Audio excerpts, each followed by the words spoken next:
কাজ করতে বললেই তো তোর যত অসুবিধা। এমন ছেলে না থাকার চেয়ে না থাকাই ভালো।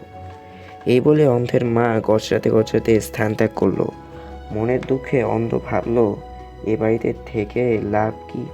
অন্ধ বাড়ি ছেড়ে পথে বেরিয়ে পড়ল। হাঁটতে হাঁটতে নগরের শেষ প্রান্তে নদীর তীরে উপস্থিত হলো। কিন্তু এখন নদী পার হবে কি করে? মনের দুঃখে অন্ধ নদীর পাড়ে বসে পড়ল। এমন সময় এক কুঁজোও নদীর দিকে আসছিল। অন্ধকে পাড়ে বসে থাকতে দেখে সে সামনে গিয়ে জিজ্ঞাসা করলো, অন্ধ ভাই, তুমি এখানে কি করছো? তোমার চোখে জল কেন? অন্ধ চোখ জল মুছতে মুছতে বলল, কে, কুঁজো ভাই নাকি?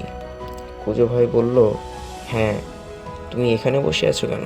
তখন অন্ধ তার মায়ের কথা খুলে বলল। চিরদিনের জন্যে বাড়ি ছেড়ে চলে এসেছে, তাও তা বলল। সব শুনে কুঁজো বলল, আমারও একই ব্যাপার ভাই।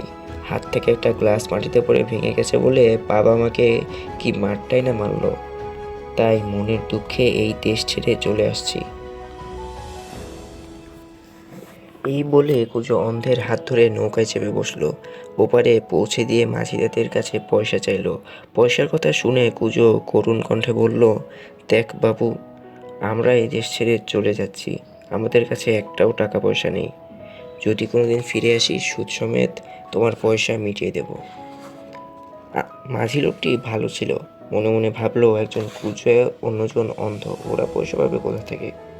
মাঝির হাত থেকে ছাড়া পেয়ে দুজনে হাঁটতে লাগলো। একসময় ক্লান্ত হয়ে অন্ধ বলল, ভাই কুঁজো, এখনো কি অন্ধকার হয়নি? কুঁজো বলল, সূর্য ডুবে গেছে,